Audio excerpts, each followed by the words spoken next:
Okay, our machine is all threaded up and ready to go, and all that's left to do is sew. So, we're gonna put our fabric underneath the presser foot and get it in position. And then before we start doing any sewing at all, we always put our presser foot down using this little lever back here, this little plastic lever. Always put the foot down before you put your foot down and sew.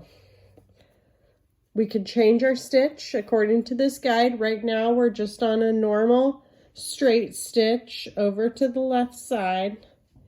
I'm just going to press down on the foot pedal and do some stitches.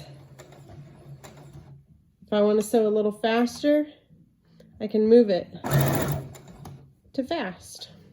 I can change my stitches using the up and down buttons here to change it to whichever one I want to do.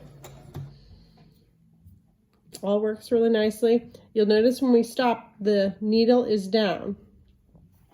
If I want to pull this out, I pull the presser foot up and I push this little button right here and it'll pull the needle up. And then I can pull my fabric out and I've made a nice stitch. I'm going to put it back under there, do a few more stitches,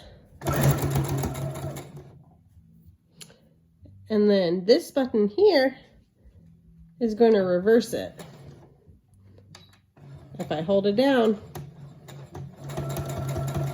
I can stitch in reverse.